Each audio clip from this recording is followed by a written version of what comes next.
Lideramos el camino de la opinión pública y buscamos que la cultura del debate alcance consensos y soluciones a los problemas de nuestro país.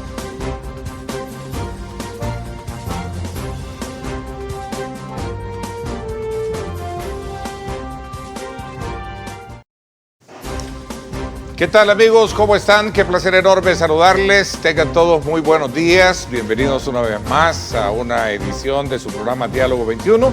Agradecemos a nuestros colegas periodistas por mantenernos desde muy tempranas horas de la mañana. Por supuesto, bien informados tanto a nivel nacional como internacional. Y hablando de noticias, sin duda alguna, el tema de la migración sigue siendo punto de agenda cuando nuestros gobernantes y especialmente de la región tratan ese tema. Hace aproximadamente 3 semanas se llevó a cabo una cumbre de presidentes de la región, incluyendo Cuba. Estuvo también otros mandatarios de Venezuela, Colombia, y precisamente estuvo El Salvador, estuvo la también presidenta de Honduras en esta, y junto a su anfitrión, que fue el presidente de México, trataron este tema con mucha lupa, en la que resultaron acuerdos importantes. Eso por un lado. Y por otro lado también un poco desde la perspectiva, desde cómo lo ve, en este caso la ONG Agenda Migrante. Para ello está nuestro director ejecutivo César Ríos con nosotros, para que también nos actualice algunos aspectos relevantes con relación a este tema. César, bienvenido, gracias por acompañarnos. Hola Ernesto, buenos días y con mucho gusto. Ya sabes, un tema de migración siempre es oportuno hablar, ¿no? Y lo importante es que también tú nos mantienes actualizados, siempre nos estás mandando información, porque el tema de la migración tiene que ver no solo con el punto de partida que en la región hacen hoy en día, sino que también ahora se está yendo a Sudamérica el problema. Bueno, de hecho, Venezuela tiene el problema de migración, lo tiene Colombia y ahora el gran problema lo tiene Panamá, ¿sí? 7 millones de personas han salido de Venezuela, imagínate. Panamá, que tiene una reserva ecológica en el tapón del Darién, reconocido por la UNESCO, ya el paso de personas por el tapón de las selvas del Darién ya se está volviendo en un tema ecológico porque están rompiendo ese equilibrio medioambiental que está ahí. Panamá habla que en este periodo 400,000 personas pasando por la frontera. Entonces la migración está adquiriendo, Ernesto, diferentes ángulos, cómo verla, ¿no? Y muy bien que los dirigentes políticos hacen un esfuerzo por ver el tema. Y mira, los que andamos en el ramo nuestro de trabajo periodístico, obviamente cuando empezamos a ver algunos testimoniales, reportes periodísticos, la violación de derechos de todas estas personas que transitan, violaciones, asaltos, en fin, tantas cosas que realmente dan un cuadro dantesco de lo que sucede ahí precisamente a su paso por la selva del Darién, ¿no? Es un aprovechamiento de esta debilidad de las personas y de las familias. Los traficantes de personas están ofreciendo servicios falsos y mira, la vulnerabilidad de las familias y las personas que caminan es muy grande. Y les ofrecen llevarlos y pasarlos la frontera en un momento tan difícil pasarlo. Les ofrecen pasar por la selva del Darién donde están muriendo diariamente y les cobran 100, 200, 300 dólares por pasar por la selva del Darién y luego han subido las tarifas por pasar por la frontera. Mira, en este momento hay una situación muy difícil donde los traficantes de personas están aprovechando mucho de esta situación y los gobiernos tienen que reaccionar ante esta situación. Ahora, una pregunta que sin duda alguna me nace al pulso y que sé que el televidente a lo mejor también se la está haciendo, César. ¿Por qué razón el fenómeno se está evidenciando más del tema de la migración de estos dos países? ¿Será que la problemática, digamos, política, económica y obviamente social ha arreciado más en estos dos países suramericanos? Hablo particularmente de Colombia y Venezuela. Sé que también hay otros, pero no sé si en menor cantidad, ecuatorianos, peruanos, que también buscan el norte, aunque tengo entendido que el fenómeno no es tan, digamos, tácitamente hablando, que se traslada también para Europa, ¿no? Muchos de los suramericanos, que ven a Europa como un destino origen para migrar, ¿eh? Mira, es interesante cómo se está adquiriendo una conciencia sobre lo que provoca la migración. Siempre contigo aquí en el programa hemos hablado que las migraciones son un reflejo de la situación de los países. Por ejemplo, en El Salvador no hemos terminado la migración, pero ya la migración que existe ya no es provocada por la delincuencia, sino que por aspectos económicos, salarios, empleo y todo eso. Venezuela, Cuba, Haití, Ecuador, su migración en este momento, que está muy activa, está provocado por asuntos políticos. ¿Ya? Nicaragua, que lo tenemos al lado, ha aumentado en los últimos 2 años el doble de migrantes. Sí, tiene migración. Bueno, sí, migran mucho a Costa Rica, ¿no? Pero ya están pasando para Estados Unidos. Ya están viendo el norte. Ya también están pasando para el norte. Y es reflejo de una situación política inestable. Y así como hacemos este análisis, podríamos tener una visión y decir, muy pronto Guatemala va a tener una actividad migratoria igual como la que hemos tenido nosotros en esta historia anteriormente. Producto de la convulsión social, como bien lo sitúas producto tú, de la convulsión social. Parte de ese, digamos, fenómeno causal son los problemas sociales. Correcto, y políticos. ¿Ya? Guatemala, para que se logre estabilizar después de esta crisis que está teniendo, le va a costar su año. Y en este año va a haber problemas económicos, de empleo, de inversiones, inversiones extranjeras para Guatemala. Entonces, esto provoca migración.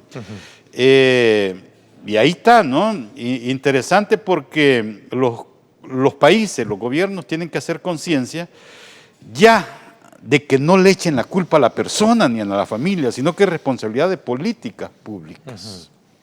César, en el caso muy en particular de nuestro país, ¿cuál es la situación? ¿Cómo se encuentra la situación de migración? Sabemos que se ha resuelto parte del problema, como bien tú lo sitúas, que es el tema de la seguridad, que fue uno de los fenómenos causales que de acuerdo al estudio sociológico era lo que permitía la migración, sumado a otros problemas de carácter económico, nostálgicos, etcétera. Pero el tema de la seguridad, de la inseguridad que antes tenía el país, pues sin duda alguna representó un hito importante en ello. Sobre todo cuando empezamos a ver cifras que particularmente en la frontera sur de los Estados Unidos estamos viendo precisamente situación muy difícil y una estadística de centroamericanos y salvadoreños allí presentes. Correcto. Mira, y voy a empezar por lo más difícil, ¿no? Que en este periodo electoral en el país es muy sensible, ¿sí? el dato, ¿no? El Salvador no ha dejado de migrar. Lo que ha pasado es que lo que podemos comprobar es que las altas estadísticas de migración que tenía El Salvador estaban provocados por la inseguridad, ya por la delincuencia. Una vez tenemos este control de la delincuencia, se reduce la migración en El Salvador, pero continúa. Esto no te quiere decir que en El Salvador tenemos salarios dignos todavía, o que toda la población está empleada, o que todavía tenemos una irresponsabilidad del desarrollo económico local de El Salvador. O sea, que los dirigentes políticos municipales todavía no asumen la responsabilidad de generar arraigo en los municipios, que es donde más se va la población. Por lo tanto, yo creo que los planes que tienen que hacer es recuperar estas oportunidades que tiene la juventud y mantener estos ritmos. Mira, acaba de haber una reunión donde El Salvador ya no es protagonista de todos los países expulsores, sino que El Salvador se mantuvo a un nivel, es más, fueron muchos presidentes, pero El Salvador no mandó a nivel presidencial. A ver, pero sí estuvo el vicepresidente, sí. Vi una de sus exponencias. Correcto. Ponencias dentro de este marco de la reunión Palenque, por cierto, que así se durmió. Correcto. Entonces, El Salvador, pero lo que te dice es que si no tenemos inversiones pronto, generación de empleo, polos de desarrollo, El Salvador puede volver a colocarse en esos niveles de migración. Hay un problema económico en el país.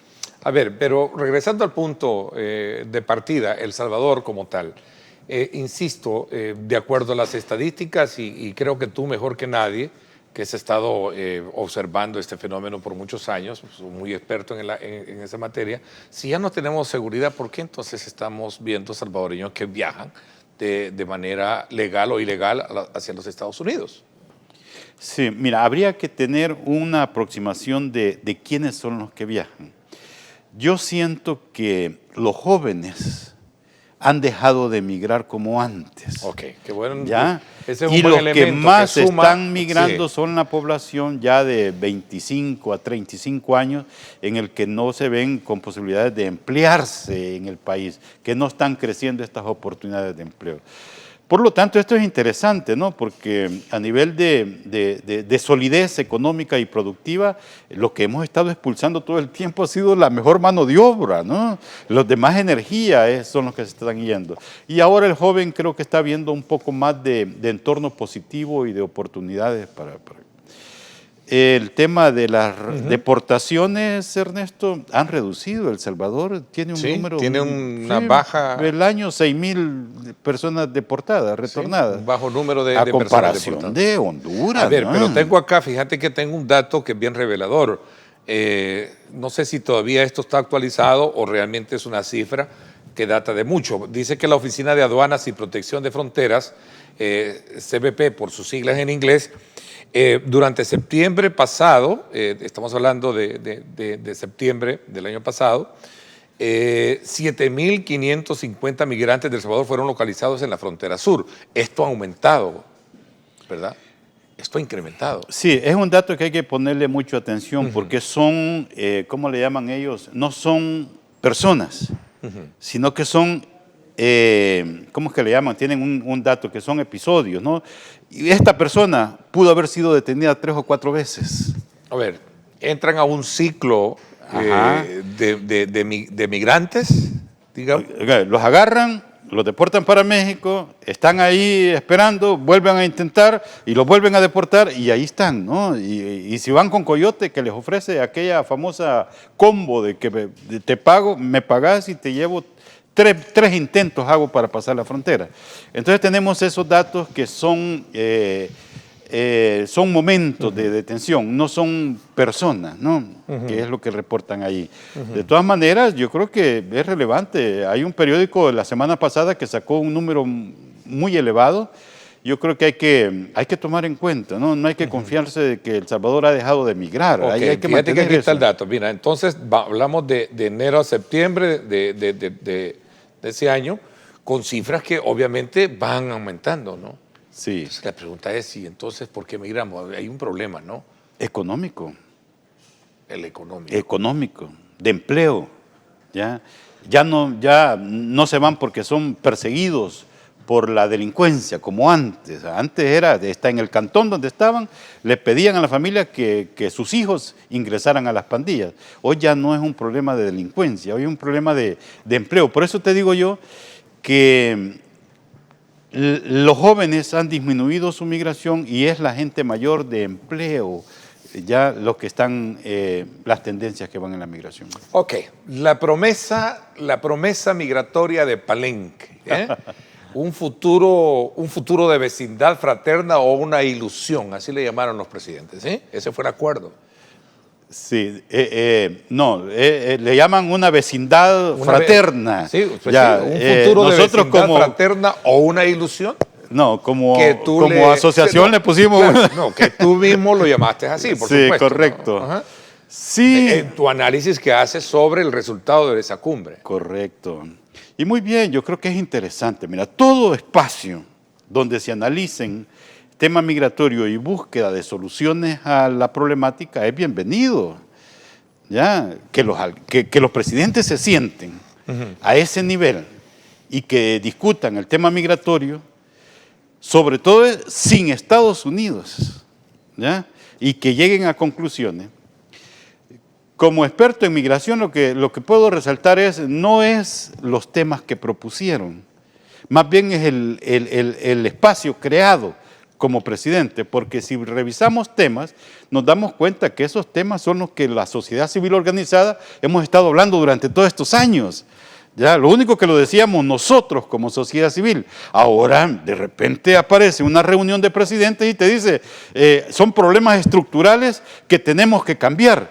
Yo digo, ahí está la novedad, donde ellos dicen que son falta de políticas públicas lo que provoca migración, donde ya dejan de decir, usted persona, usted tiene la culpa en irse, ¿por qué manda a su hijo? ¿Por qué se va a la familia? ¿Por qué abandona? Entonces ya dicen, no, esta es una responsabilidad compartida. Eso es la novedad del tema y yo creo que hay que tomarles la palabra, ¿no? Muy positivamente a eso.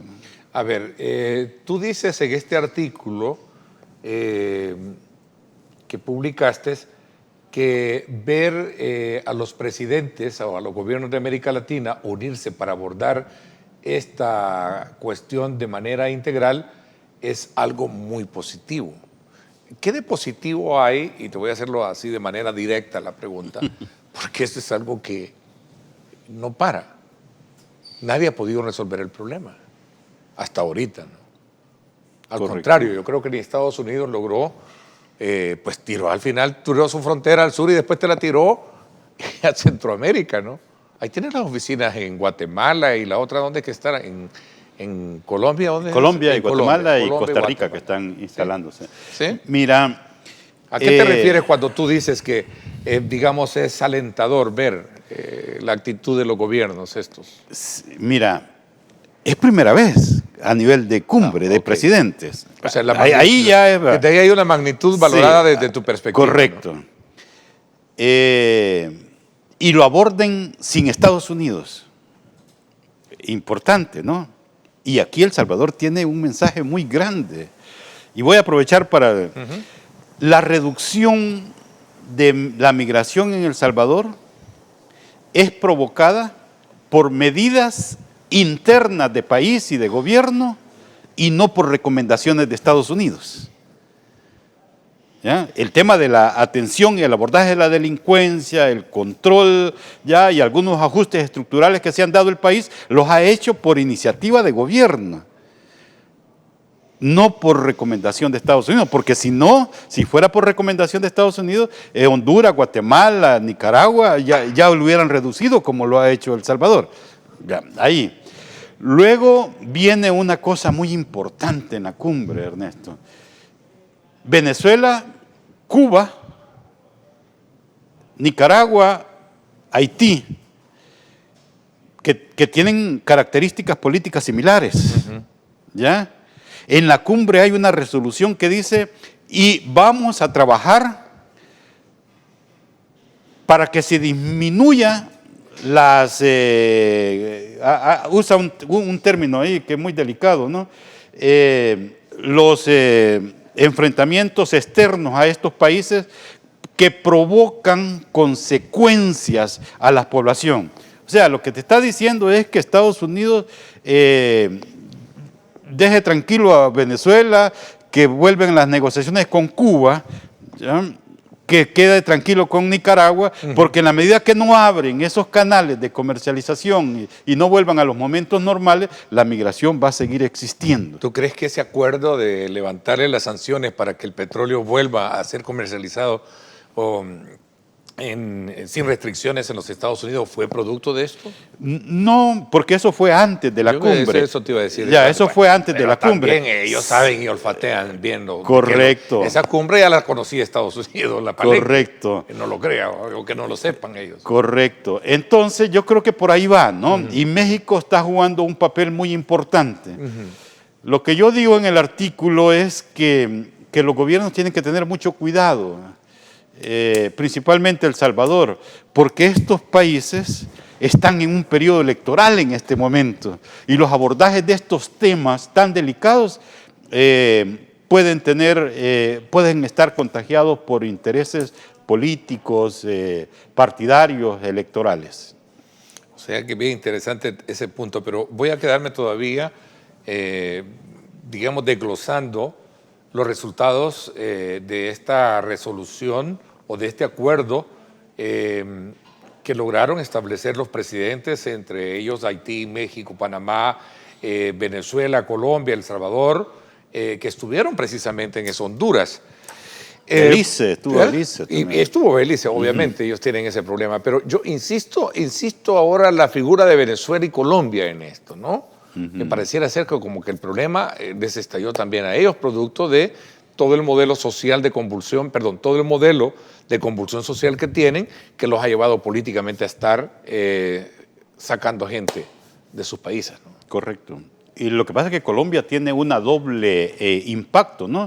Porque es su país donde han pasado casi 6 millones de venezolanos rumbo para Panamá por la selva. Entonces le dice Panamá a Colombia, por favor ayúdenos, y Colombia le responde, ¿y qué puedo hacer yo si vienen de Venezuela? ¿Qué puedo hacer yo si Venezuela tiene un problema económico y está expulsando a las personas? Y son migraciones irregulares. Por lo tanto, yo creo que hay una cadena donde nadie se puede librar de las responsabilidades del tema de migración. Y ahí lo abordaron.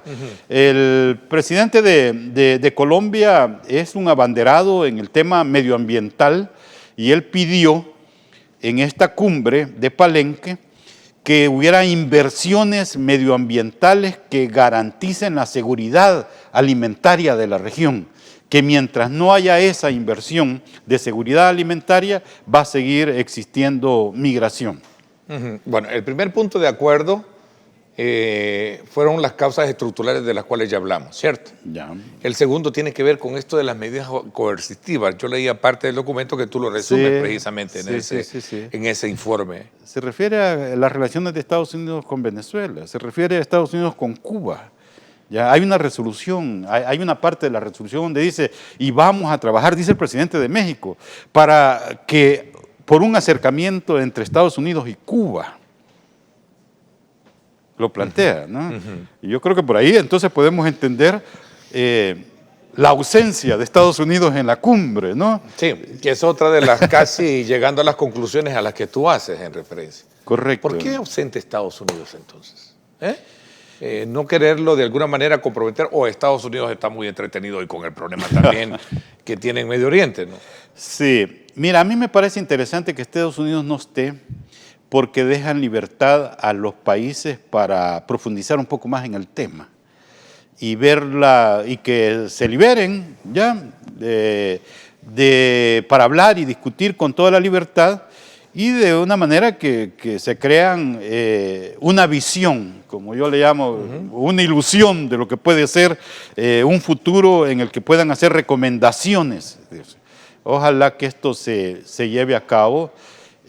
No podemos negar que está lleno de un conflicto de intereses, principalmente México y los 3 países del Triángulo Norte, y México, los 3 países del Norteamérica, ya entre Estados Unidos, Canadá y México, donde tienen unas altas relaciones comerciales, y todas las medidas que puede tomar México están muy impactadas por esta situación. Ahora, ¿tú crees que esta, digamos, relevancia que pudo haber tenido la incursión de otros protagonistas en reuniones de esta envergadura van a presionar para que Estados Unidos le pueda poner atención a los puntos de acuerdo que lograron establecer en esta cumbre? Mira, no sé si llegar a presionar, ¿verdad?, sea el término, pero sí yo lo que veo es que los países pueden tener un nivel de independencia para tomar medidas propias de su país, así como lo hizo El Salvador. Cuando yo te digo, El Salvador tomó sus propias medidas sin tomar en cuenta recomendaciones que hacía Estados Unidos. Los demás países pueden seguir lo que hizo El Salvador, pueden tomar su propia medida y no esperar a que Estados Unidos venga con el financiamiento para el tema migratorio, sino que llegar a un nivel de autonomía en la aplicación de medidas de reducción de las causas estructurales. México es el embudo, cuando lo hablamos en la practicidad de la persona que migra, ¿no? México creo que siente más el problema que cualquier otro. Y le está afectando. Yo creo que abordarlo previo a las elecciones de México le parece muy importante a México, porque le está impactando. México, y yo te decía ya que habla de que en 2023, 150,000 solicitudes de asilo y refugio en México, ¿ya? Y no tiene capacidad para albergar a esta población. Entonces creo que tiene que tomar medidas en este momento antes de que se le acumule, porque ya un periodo preelectoral ya más cercano, esto puede ser una bomba de tiempo muy fuerte y que le puede costar mucho, así como el tema migratorio ha sido muy significativo en las elecciones de Estados Unidos principalmente. ¿A quién le ha beneficiado, César, el establecer oficinas de asilo, digamos, patrocinada por los Estados Unidos? ¿A Estados Unidos o al país que en su momento la tiene? ¿Guatemala? Se sitúa en Antigua Guatemala, está, ¿verdad? Corrígeme. No, está en Guatemala, sí. Guatemala capital. Sí. Y la tiene Colombia. Colombia. ¿A quién ha beneficiado? O mejor dicho, ¿cuál es el resultado de tener esas oficinas? Mira, si estamos hablando en este momento de una crisis muy fuerte migratoria, estoy hablando ahora, esta semana, quiere decir que las oficinas no cumplieron el papel que tenían que cumplir de detener la migración irregular. ¿Ya? Esto es muy importante resaltarlo. Que no han funcionado. No han funcionado, porque si no, hubiera reducido, no estuviéramos hablando de una crisis. Mira, es que ya hay escenarios, ya hay mesas en el mundo que se está discutiendo que lo que está pasando en la frontera ya no es un problema migratorio, sino que es un problema humanitario ya por la cantidad de personas. Problema humanitario, no ha funcionado y México, el país, Guatemala, acaba de pasar su problema y tiene el gran problema de no reconocerse el resultado electoral. No quieren dejar trabajar a que decir que tome la posesión el nuevo presidente, Bernardo Arévalo. Pero en el caso del país también está por entrar a su periodo eleccionario. Este tema de la inmigración debería estar presente también, pero en un nuevo discurso. Me gustaría que un poco conocer tu opinión con relación a este enfoque cuando regresemos. Vamos a hacer una pausa comercial, no sin antes agradecerles a ustedes el acompañamiento que nos dan a esta hora de la mañana. Gracias por sintonizarnos.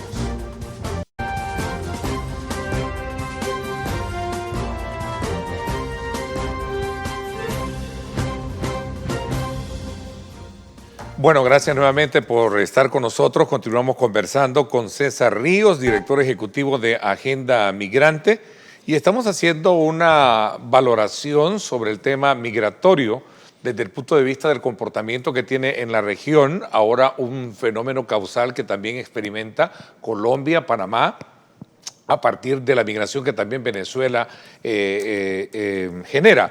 Y esto también lo enmarcamos en la reciente cumbre que se llevó a cabo de presidentes, entre ellos de Venezuela, Colombia, Costa Rica. Hablamos de Honduras, Haití, Belice y México, por supuesto también El Salvador estuvo ahí presente.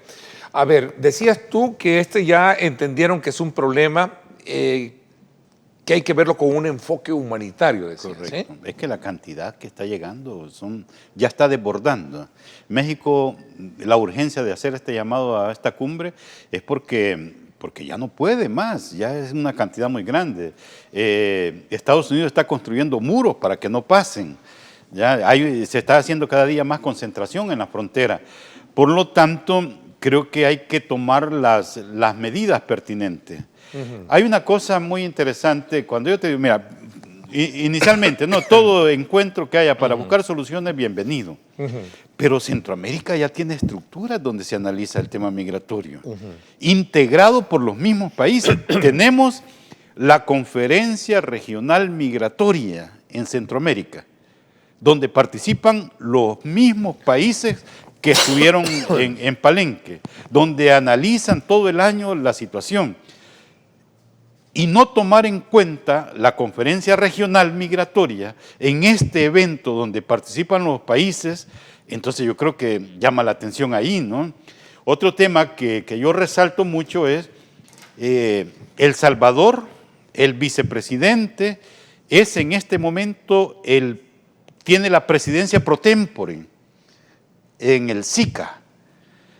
Y en su discurso no mencionó el SICA, y el SICA en la región es el elemento más grande integracionista que tenemos. ¿Y cómo no tomarlo en cuenta en la búsqueda de soluciones para el tema migratorio? Me llamó la atención por qué en su discurso no habló del SICA y él, que ha sido el abanderado de la Unión Regional.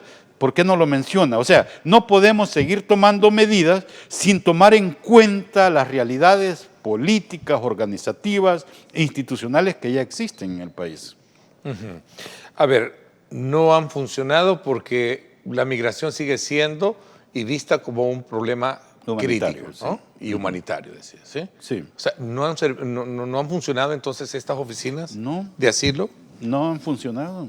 Y yo creo que esto es una de las demostraciones de tomar medidas y políticas migratorias sin tomar en cuenta la opinión de nosotros, de la sociedad civil, de organizaciones que trabajamos este tema, y ni los mismos países les dejaron oportunidad para que opinaran sobre él. Mira, llegó un momento en que yo creo que todavía hay países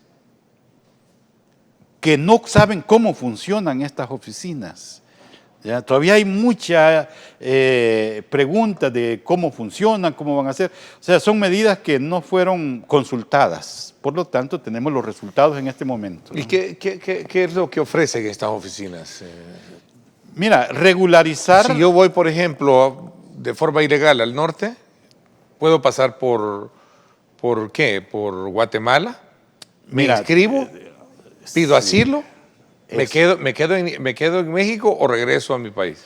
Entiendo que la condición es regresar tú al país. inicias la ruta provocado por una persecución personal, o sea, sos candidato o tienes todas las condiciones para pedir asilo, entonces normalmente agarras toda la ruta y en la frontera pides el asilo. Entonces, ¿qué quiere Estados Unidos? Evitar tu riesgo en toda la ruta migratoria y desde donde estés escribir a una aplicación y decirle: yo quiero solicitar asilo porque estoy siendo perseguido y necesito protección. Entonces vienen ellos y te contestan y dicen: vaya a la oficina más cercana, que es Guatemala, y ahí lo van a atender.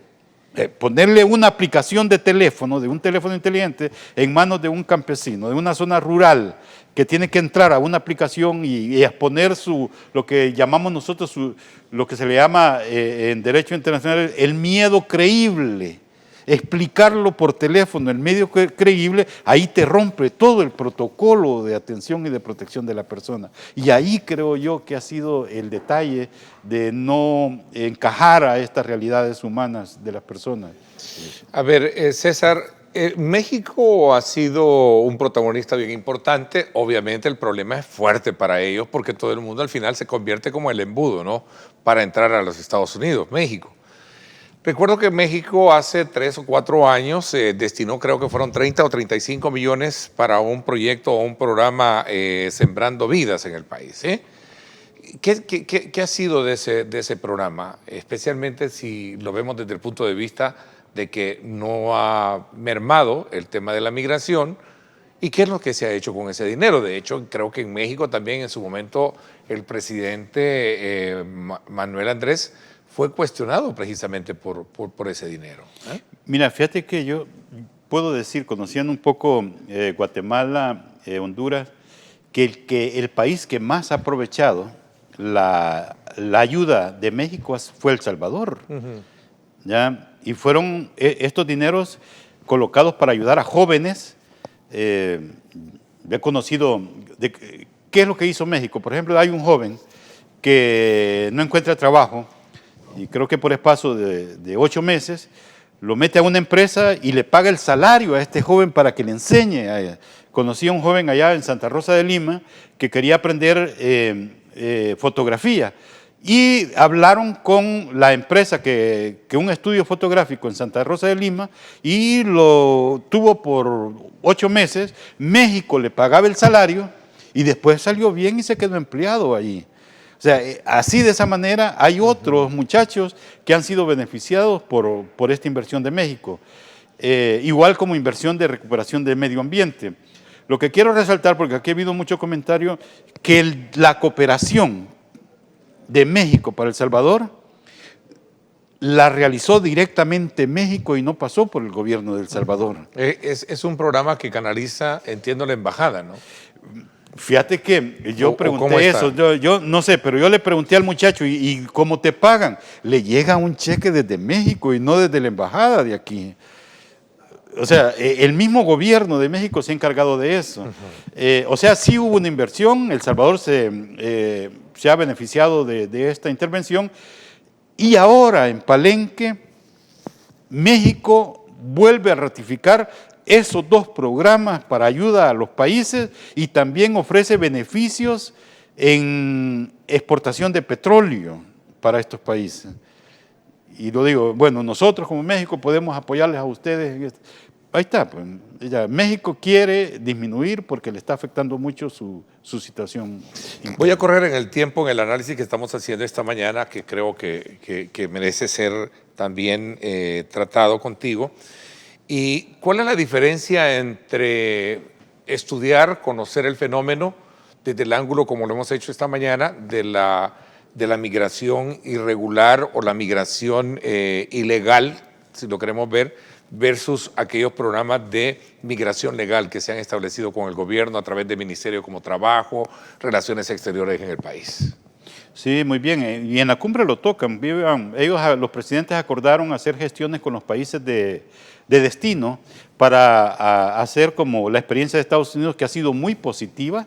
Estados Unidos ha provocado, creo que por el momento ya llevamos alrededor de 9,000 salvadoreños, un poco más de un año, en que han sido beneficiados en una migración regular. ¿Qué es esto? No, hablan con empresas en los países de destino, Estados Unidos, los que más han demandado son hoteles, hospitales y otros sectores de la industria, donde te dicen, mira, nosotros el sector hotelero necesitamos personas de limpieza del hotel o arreglar las camas. Vienen y mandan el anuncio y viene El Salvador y le dicen al Ministerio de Trabajo, necesitamos tanto. Entonces de aquí hacen un llamado, van y por 18 meses, un año, 2 años, son contratados y ya acumulan capital y vuelven al país. Una migración ordenada genera mucha acumulación de experiencia, acumulación de dinero, y que esto puede favorecer a las comunidades de origen. Creo que el camino va por ahí, ¿no? Ok. A ver, esta pregunta es casi del millón en este tema. ¿Qué implicaciones tiene para que los países nuestros, Centroamérica, comiencen a pedir visas para el ingreso no sé, de personas? Por ejemplo, Costa Rica, creo que el país también está considerando el establecimiento de ciertos requisitos o parámetros de esa naturaleza. Visas internas entre los países. Eso es recíproco. Como Triángulo Norte tenemos, no podemos alterar eso. ¿Es algo normal dentro de lo no, que...? No. ¿O es anormal? ¿O es cuidar nuestras fronteras? Mira, Costa Rica, por la desesperación del flujo migratorio,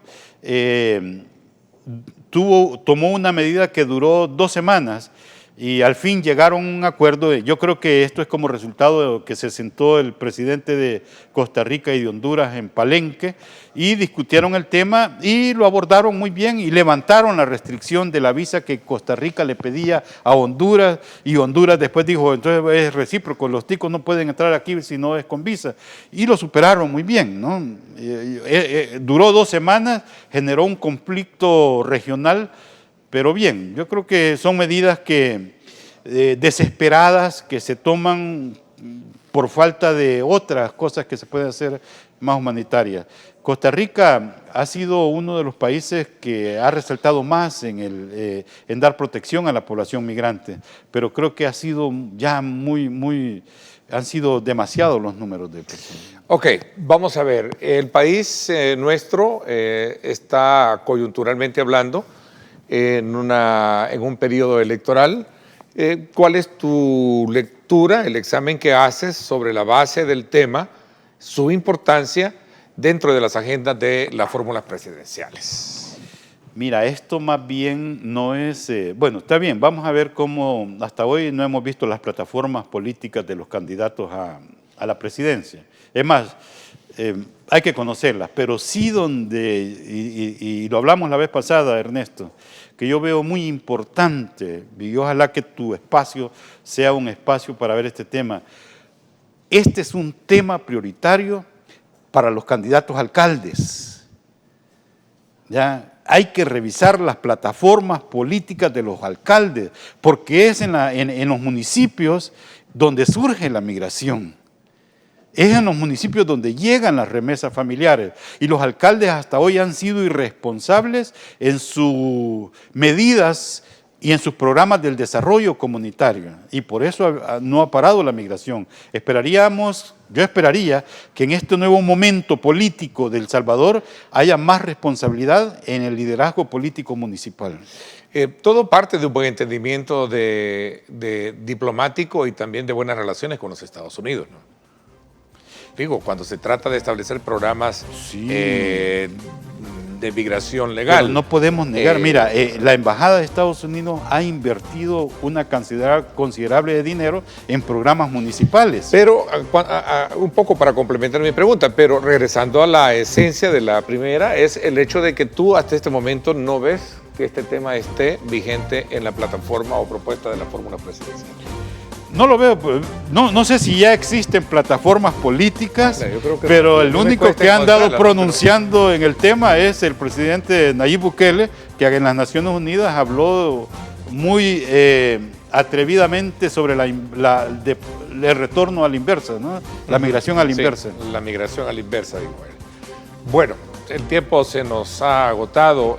Te quiero agradecer, César, que siempre tengas la amabilidad de aceptar nuestras invitaciones al programa y que nos actualices precisamente sobre este factor de la migración, sus orígenes, sus consecuencias, para ser punto de reflexión y sobre todo también de agenda prioritaria para los gobiernos. Yo creo que tú mencionaste a lo largo de tu conversación un elemento importante.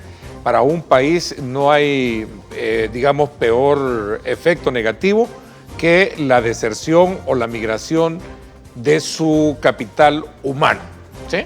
La mayor energía, los jóvenes que se vayan. ¿Sí? ¿Verdad? Se te va la mano de obra calificada. Correcto. Porque no hay oportunidades. Y ahí está el reto o el desafío que debemos tener. Gracias por habernos acompañado. Muy bien, agradezco. Con mucho gusto. Te agradezco muchísimo. Nos vamos a una pausa. Luego regresamos con la segunda parte del programa. Quédese con nosotros. Pausa y regresamos.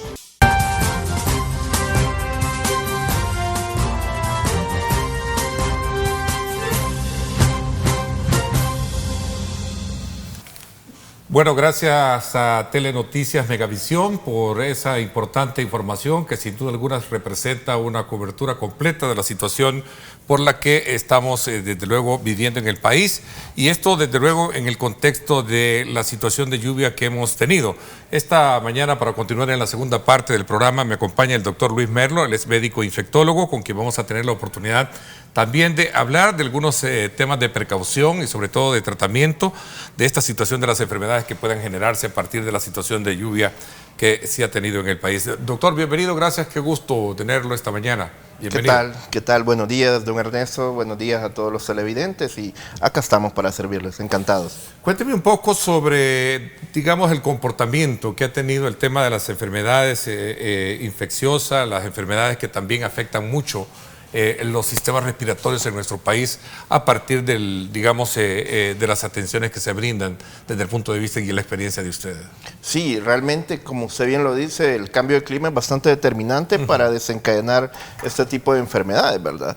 Tanto, sobre todo, a la cabeza, las respiratorias, en las edades que son más vulnerables, por ejemplo, en los niños, ancianos. Realmente es un tema que siempre se da azote y un incremento de porcentaje en las estadísticas. Desgraciadamente no tenemos que dejar de un lado otro tipo de enfermedades, por ejemplo, las gastrointestinales, incluso cuando hablamos de dengue, ¿verdad? Chikungunya, que una vez por este tipo de situación tanto húmedo, lluviosa, se complica en ese tipo de sentidos, pero sí, como bien lo dice, a la cabeza lo que son las enfermedades de virus sincitial respiratorio, que se van convirtiendo en una bronquitis y posteriormente, desgraciadamente, si no les dan un buen seguimiento, hasta neumonías. A ver, doctor, una, digamos, característica de enfermedades o de comportamientos que hemos tenido en estos días, voy a hacer un poco, digamos, a cometer un poco la evidencia de este servidor, por ejemplo, ha tenido un efecto de enfermedad respiratoria fuerte, aguda, no COVID, porque me hice la prueba, pero sí tengo entendido de que se ha generado mucho el tema de este virus, de la influenza, por ejemplo, para citarlo. Cuéntenos un poquito sobre las características y el comportamiento que tiene hoy en día esto. Sí, realmente el virus de la influenza está bastante latente en esta situación cuando hay un tipo de clima húmedo. Gracias a Dios las autoridades pertinentes se ha dado la tarea de la vacunación, ¿verdad? Para la misma prevención. Pero si bien, como lo dice usted, ese tema del virus siempre está latente, también la circunstancia de lo que es COVID, ¿verdad? Como bien lo hablamos en otros programas o en otras circunstancias, el virus sí ha llegado para quedarse y pues realmente no se le puede estar haciendo una prueba a cada persona. Si se le hace, pues qué bien, pero para tratar lo demás. En cuanto a las características de lo que es influenza, pues las generalidades son rinorrea, que son bastante común, la cefalea, fiebres, ¿verdad? Todo lo que conlleva un catarro o un gripe común, ¿verdad? Esas son las circunstancias que se deben de tener alerta y realmente lo que sí siempre se debe considerar es no automedicarse para darle un tratamiento directo, específico y de un personal adecuado.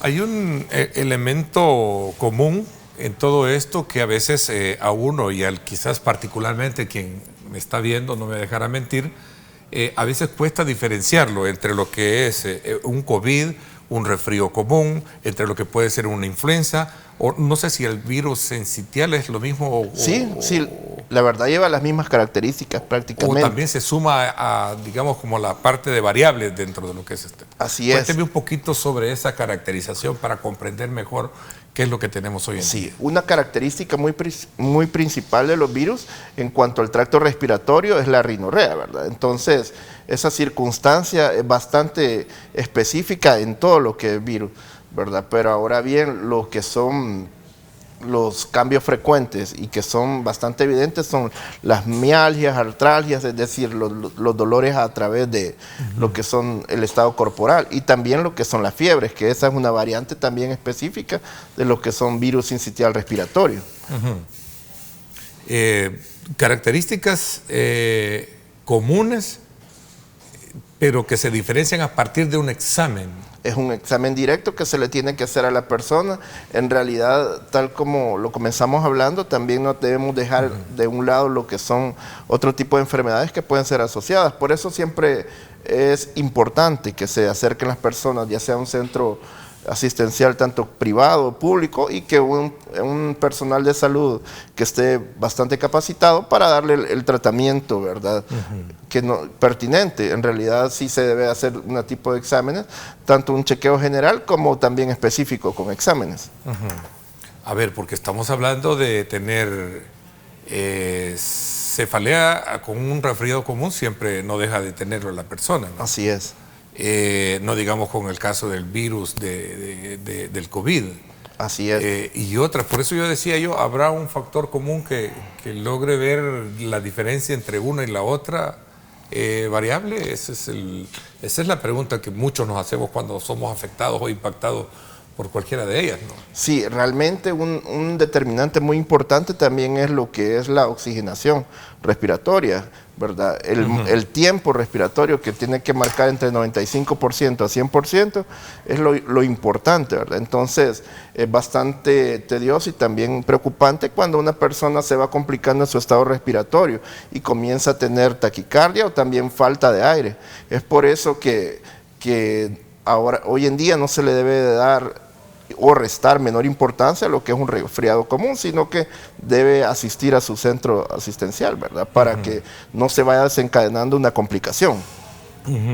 Y esto de la automedicación a veces trasciende a hacer uso o abuso de algunos medicamentos que son o representan un grado de afectación muy fuerte. El uso, por ejemplo, de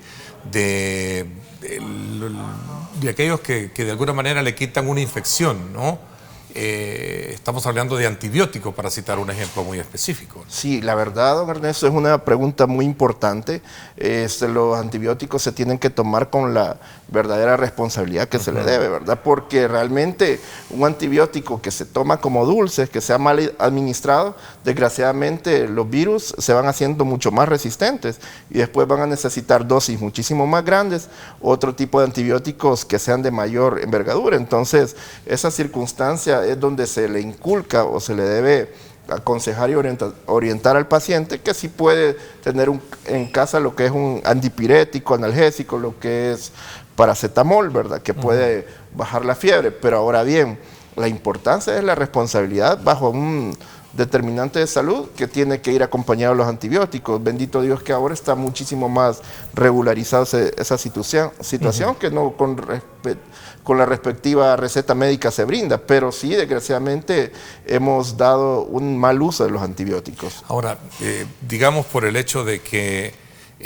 lo más común, y eso lo podemos encontrar en casa, es busquemos un antibiótico, qué sé yo, X de X nombre, y eso es lo primero que sabemos porque nos va a quitar la infección en la garganta, y eso no se debe de hacer. Sí, realmente en años anteriores, un tipo de antibiótico que es bastante común, por ejemplo la amoxicilina, nos daba bastante importancia en una lucha contra una infección común, de una faringitis, una faringoamigdalitis. Desgraciadamente... Amoxicilina, la vendían en las tiendas. Sin duda, estaba como dulce. No necesariamente yo recuerdo, y por eso, perdón que me trajo al nombre la colación, porque eso quería acotarlo en la pregunta. Así es. Como tal. Yo recuerdo que se decía, no, me duele, tomate esta amoxicilina.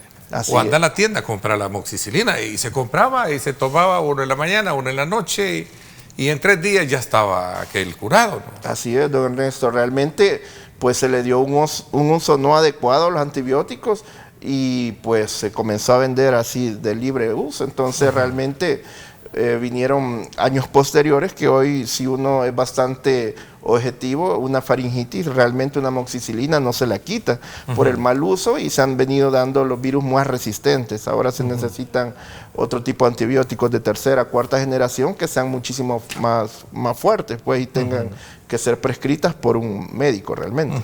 ¿Quién determina o cómo se determina el hecho de que podamos tener un cuadro, digamos, de afectación fuerte sobre determinada variable de un virus de resfrío, por ejemplo? Llámese una influenza. ¿Cuáles son, digamos, las variables o los indicadores que se toman desde el punto de vista de la autoridad, que me imagino que es el Ministerio obviamente, de Salud, para saber que eso es lo que está predominando hoy en día, es esto, lo otro en estas cantidades? Sí, se hace un estudio de campo, ¿verdad? Determinando el tipo de sintomatología. Posteriormente se realizan tipo de exámenes, por ejemplo, un hisopado nasal para determinar qué tipo de virus, en este caso el sincitial respiratorio, nos está afectando con mayor frecuencia a las personas. Entonces, en este caso, las circunstancias que se están dadas, es por eso mismo que se está previniendo con la respectiva vacunación. Ahora bien, lo que sí es bastante evidente es el cambio de clima, ¿verdad? Que desgraciadamente lo estamos viviendo y hemos estado siendo azotados, ¿verdad? En estos días, pero siempre no solamente deja restantes económicas y de otro tipo de índole, sino que lo que se ve afectado posteriormente son las enfermedades respiratorias. O sea, como secuelas de la misma. Siempre deja o puede incurrir en una secuela si no se bien trata una situación de esta naturaleza. Sí, sin lugar a dudas, sobre todo cuando ya los extremos de la vida se afectan, ¿verdad? Por ejemplo, niños recién nacidos, adultos mayores, sobre todo cuando hay unas enfermedades crónicas que siempre llevan de la mano, se ven bastante afectadas esas personas. O sobre todo tienen un antecedente de algún tipo de enfermedad respiratoria. Podríamos considerar entonces que un cuadro, y eso lo conversé anteriormente con el ministro de Salud, sobre el tema particular del COVID. El COVID entonces quedó para la historia, pero quedó presente dentro del cuadro clínico, porque COVID siempre a lo mejor haya, ¿no? Yo tuve, por cierto, la oportunidad la semana pasada de hacerme la prueba, muy afectado por esta situación que pudo haber sido, mi esposa lo tuvo también, la influenza, ¿verdad? Gracias a Dios, pero no me salió COVID, ¿verdad? Entonces me hice la prueba. Entonces el COVID vino para quedarse, pero ahora ya bastante controlado. Sí. Queremos hacer un poco el comparativo de lo que estamos hablando en materia de este tipo de enfermedades. Sí, realmente eso es bien bien circunstancial. El COVID, si bien es cierto, vino para quedarse porque las variables siempre están presentes y mutando día con día. Por eso es una peculiaridad de lo que son los virus, ¿verdad? Pero realmente lo que sí ahora, desgraciadamente, tanta vida que se perdió y no se da hoy en día, pues por nuestra misma responsabilidad que se están dando la vacunación, ¿verdad? Que la gente pues puede recaer con un COVID, pero realmente no es mortal, porque eso no lo desencadena debido a la inmunización o su respectiva vacuna. De una vacuna que depende de la cantidad de la cual en este caso se haya puesto. Así es. Cómo ha sido, una vez que se ha logrado tener el comportamiento del COVID, por ejemplo, de una forma tan arrasadora y devastadora que lo fue para el mundo, a saber de que ahora podemos tratarlo bien con ciertas vacunas, pero ¿con qué cantidad de vacunas? Vacunas que ya vamos a hablar que, por cierto, representan un gran problema y una gran duda para muchos que creen que esto ha venido también a beneficiar por un lado, pero también a afectarnos por el otro. Sí, así es. Bueno, realmente siempre están los pros y los contras, ¿verdad? Siempre hay detractores, pero sí, la verdad es de que la vacunación ha sido una medida muy exacta, específica para la prevención y que se siguiesen dando mayor tipo de desencadenamientos mortales en las personas. A ver, doctor, el tema de la epidemia, si bien es cierto, representó el gran desafío, el gran reto, la experiencia que nos dejó, especialmente en el área médica, ¿cuál fue? En el caso del COVID particularmente. Sí, porque la otra, la influenza y estas, sabemos que ya representan, aparte del cuadro clínico que en la historia de nuestro país le hemos tenido, más o menos, pero ya ha estado. En el caso del COVID, a partir de 2020 que se nos presentó, ya fue otra historia, ¿no? Sí, desgraciadamente en el tema de COVID nos quedó una remembranza, algo muy que tiene que quedar inculcado en nuestro diario vivir. Realmente pues tenemos a veces memoria muy corta, pero realmente si recordamos todo lo que se hizo en cuanto a ministerio y en cuanto a múltiples entidades, ¿verdad? Recordemos de que siempre es importante lo que es el lavado de manos, justamente el distanciamiento, los métodos de barrera, que en otros países es un uso diario, pues por ejemplo lo que es la mascarilla, que es un método de barrera que no hay un contacto de gotas de saliva, ¿verdad? Que pueden ser micropartículas, pero ahí puede haber una reinfección.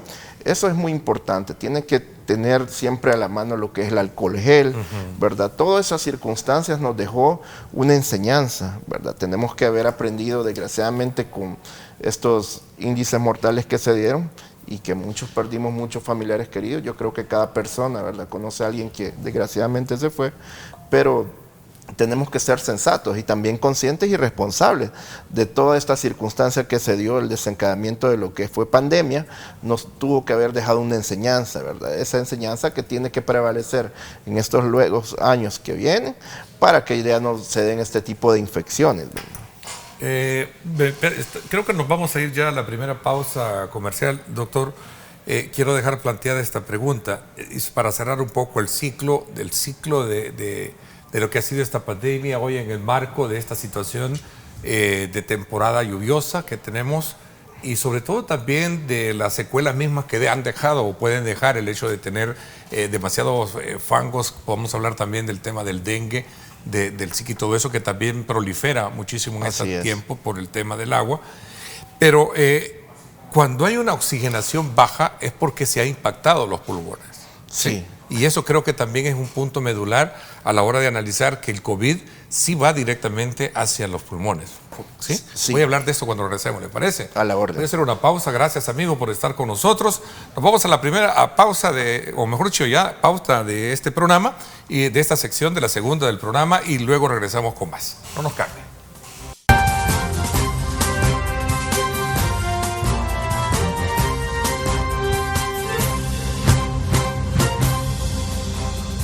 Bueno, gracias nuevamente por estar con nosotros. Vamos a aprovechar estos minutos que nos quedan. Seguimos conversando con el doctor Luis Berros, él es médico infectólogo y estamos haciendo una evaluación del comportamiento que tiene el sistema o la situación de enfermedades respiratorias en el marco de una situación de lluvia como la que estamos atravesando como país. Y sobre todo, doctor, dejaba planteada una pregunta que para cerrar el tema del COVID, que fue una de las grandes, digamos, situaciones que impactó muchísimo al mundo.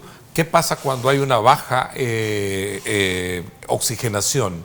Esto es producto directamente de una afectación que hay en los pulmones, ¿no?, que se le conoce como neumonía. Así es. ¿Cómo no llegar hasta eso para, de alguna manera, tener esa precaución y darle esa atención a aquel televidente que en este momento nos está sintonizando? En el tiempo de pandemia se hizo muy comercial un utensilio que para nosotros los médicos es bastante importante, que es el oxímetro, ¿verdad? Ahí puede verificar uno el ritmo cardíaco y también lo que usted bien dice, es la oxigenación respiratoria, ¿verdad? Lo normal es el porcentaje de 95 al 100, eso es lo que una persona normalmente está oxigenando, ¿verdad? Pero realmente cuando hay una baja, ya 94, 93, muchas veces hasta se tiene que haber la circunstancia de una oxigenación asistida, es decir, ocupar tanques de oxígeno.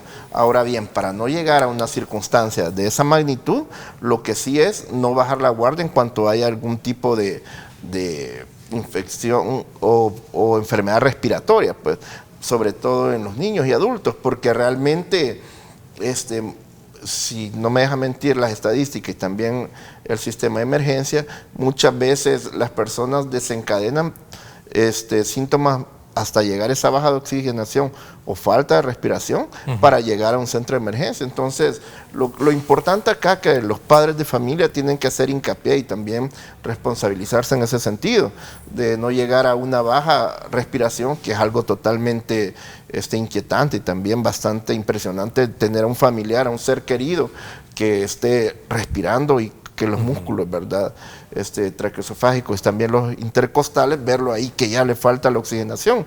Entonces, acá lo que sí tiene que reflejar es una responsabilidad de parte de lo que son los familiares, de no llegar a esos extremos, sino que asistir a su personal médico de confianza muchísimo antes. Doctor, tenemos una pregunta que en el caso muy particular de la influenza, ¿afecta directamente el mismo comportamiento en un adolescente, en un adulto o en un niño? ¿Son características diferentes o son similares? Sí, fíjese que son bastante similares. Lo que más se ve esquematizado en estas circunstancias son lo que son la fiebre, la febrícula, ya no llega hasta 39 grados. Entonces, eso es la peculiaridad de lo que es la influenza, ¿verdad? Pero sí, todo lo que es la circunstancia de la influenza se puede ir asociando incluso a lo que estamos hablando, a una pérdida de oxigenación, ¿verdad? Puede ir desencadenando, no literalmente por lo que es el tema de la influenza, pero sí puede irse complicando. ¿De qué manera? Una inflamación a nivel de los bronquios, acumulación de lo que son secreciones, ¿verdad?, en las bases pulmonares, y posteriormente llegar hasta lo que es una neumonía, desgraciadamente, y terriblemente llegar hasta una ventilación asistida. Obviamente para los niños se puede diferenciar que es más vulnerable el niño, el adulto, o esto es dependiendo de la atención que se le preste.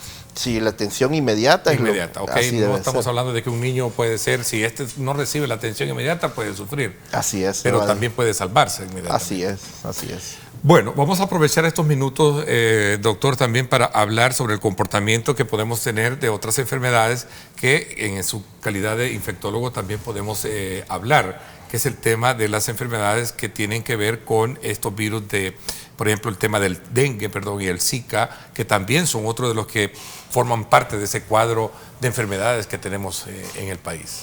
Sí, realmente lo que son estas circunstancias climáticas siempre acarrean después las enfermedades, ¿verdad? En este caso lo que es dengue, Zika, chikungunya, si hay acumulación en residuos de depósitos en lo que es nuestro hogar, en canaletas, plantas, ¿verdad?, en la misma pila, ¿verdad?, siempre hay una proliferación de lo que es zancudos, y ahí diariamente pues se realiza lo que es la infección. En lo personal, el esquema de la estadística ha aumentado en estos días, ¿verdad? Pero está controlado. ¿De qué manera? Pues el sistema de todo lo que es el ministerio se ha encargado de erradicarlo de las circunstancias, de las fumigaciones y sobre todo de las personas, hacerles el hincapié de tener ese orden a nivel dentro de su hogar. Es una lucha que no solamente es para el personal de salud, sino que también el diario vivir de las personas, de ir educando a todo lo que es el núcleo familiar. ¿El dengue y el Zika tienen diferentes formas de expresión? Sí. De expresarse, perdón. Sí, lo que es el dengue, en realidad se pueden haber minúsculas petequias, ¿verdad? Que se puede diferenciar un personal capacitado con una prueba de lazo, se llama. Entonces ahí, por la hemorragia, que muchas veces se determina, se cuenta de 5 a 8 petequias o muchas más, ¿verdad? Así se puede diferenciar, porque es el tema más que todo a nivel de sanguíneo, en cuanto a lo que es Zika, chikungunya, todo lo que se determina o se desarrolla es a nivel de fiebres altas. Por eso tiene que ser un personal capacitado para lograrlo diferenciar y sobre todo con exámenes, ¿verdad? Un hemograma común nos podría determinar lo que son las plaquetas, y ahí es donde hay otra variante muy importante, la que es un dengue hemorrágico, ¿verdad? Que puede haber una disminución de plaquetas, y en casos que son bastante de mayor desencadenamiento, que hay una peculiaridad que puede llegar hasta tener que darle ya cuidados en el sentido de hacerle transfusión sanguínea, pues para no caiga en una anemia. Digo, porque al final también representa como otro de los grandes desafíos para una madre, para un padre, al ver a sus hijos o etcétera, cuando quiere ver la diferencia entre ambos y qué tratamiento, qué curso le vas a dar a este, ¿no? Así es.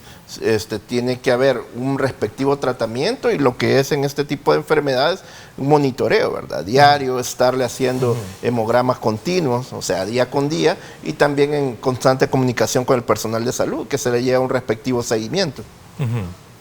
Tenemos nosotros la oportunidad de saber que esta enfermedad, el dengue, el Zika, que en su momento también representaron como la máxima preocupación de las autoridades cuando hemos tenido grandes momentos de crisis en el país, de decir de que todo esto lo tenemos debidamente controlado, doctor.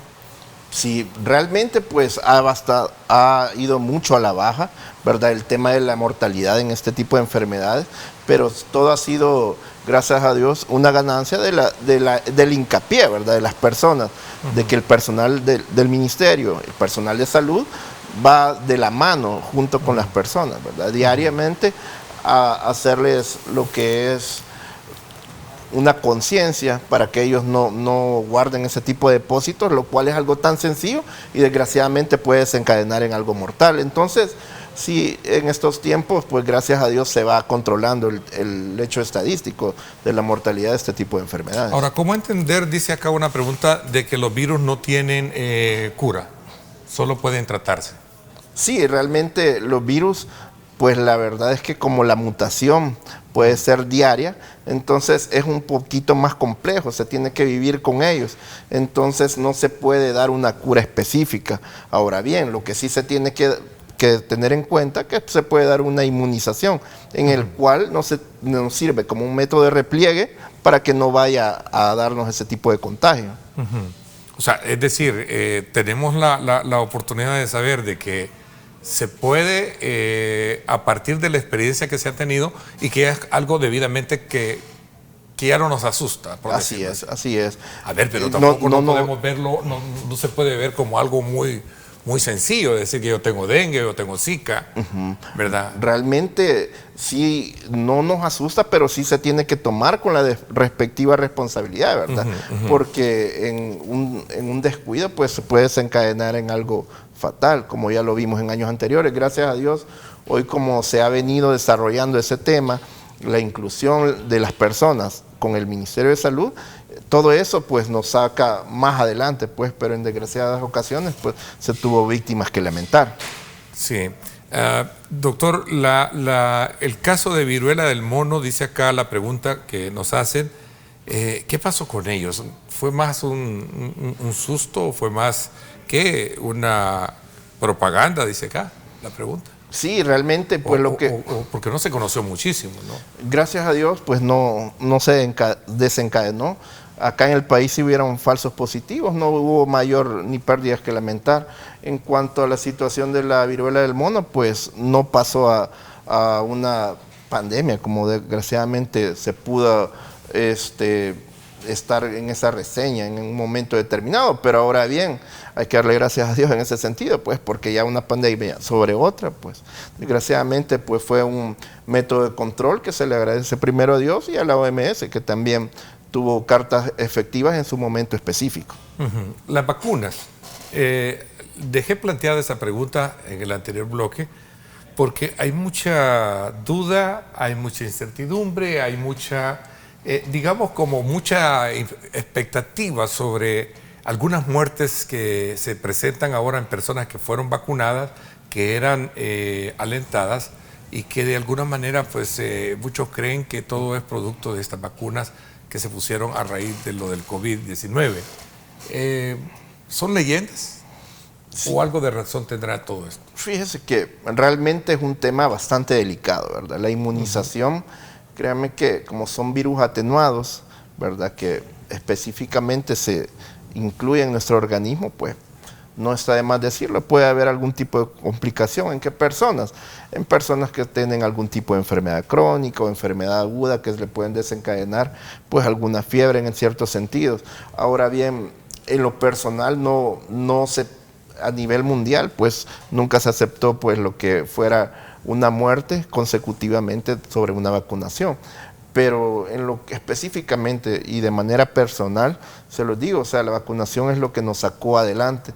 Realmente en este tipo de casos, pues si hubieron víctimas que lamentar, que sí se pudo haber dado, no lo niego, pero tampoco lo puedo afirmar. Para estas circunstancias se tienen que hacer estudios especializados que en su momento pues se dirá la verdad, pero realmente el prototipo o la idea de la vacunación, créanme que hasta el día de hoy nos está dando bastantes resultados a todo el sistema de salud para no tener víctimas que lamentar. Que se puede dar víctimas mortales por ponerse las vacunas, pues desgraciadamente pues es un riesgo que se tuvo que tomar para que realmente no se lamentaran muchísimas más víctimas. Y sobre todo se recuerda, yo creo que es un tema que con usted lo tratamos mucho, que cuando se hablaba de la vacuna por la emergencia, por la forma, digamos, por la premura con la que se iba a colocar en aquel entonces para atender el tema del COVID, venía una marca, venía la otra, y que la otra era buena, que la otra era veneno, en fin, tantos mitos que se generaron alrededor de lo que yo considero que podrían ser leyendas de barrio, pero no sé, dicen que si el río suena es porque piedra está, ¿no? Así es. ¿Ah? Sí, realmente pues créanme que no solamente en cuanto a mortalidad, es una pregunta que es bien cotidiana en los centros de salud y también los consultorios. Por ejemplo, de personas que a veces fallecen de ataque al corazón y no padecieron nunca del corazón, pero sufrieron de taquicardia después que fueron puestas las vacunas, en fin, hay tantas cosas. Alguien me decía, no lo sé, perdóneme que voy a ser muy atrevido acá en esto, traslado simplemente una versión de lo que recojo en todo el ambiente cuando se tocan estos temas, de que lo que hay que reconocer es que las vacunas nacieron de manera bien improvisada, ¿verdad? Es decir, por la premura del momento en aquel entonces. Así es, bueno, en ese momento se estaban perdiendo muchísimas vidas y bendito Dios que se dio ese desencadenamiento de pues dar con un atenuante para el virus. En este caso pues la vacuna en sí. Sí, desgraciadamente pues como usted bien dice es un tema bastante delicado pues en el cual como epidemiólogo pues no podría ni afirmarlo, claro, ni tampoco negarlo, ¿verdad? Porque claro, hay entidades respectivas, por ejemplo la Organización Mundial de la Salud, que en su momento pues se hará un estudio pues si realmente se sucedió o no, pero sí yo como médico pues les puedo decir que si tienen la oportunidad de vacunarse, las personas que aún no lo han hecho, porque a cierto modo, y aunque parezca increíble, pues tanto a factores como religiosos o de otro tipo, hay personas que no se han vacunado aún, ¿verdad? Y si tienen la oportunidad responsablemente, se puedan aplicar la vacuna. Sí, al final, como decimos, demostrado está de que ahora que el COVID se presenta cuando alguien está padeciendo del mismo, el efecto ya no es lo mismo como cuando no estaba sin, digamos, de riesgo de afectación, ¿no? Como Así cuando es. estaba sin la vacuna. Así es, ya no tiene el mismo impacto, ¿verdad? De una mortalidad. Yo creo que eso es de agradecerse, pues, al tipo de vacunación.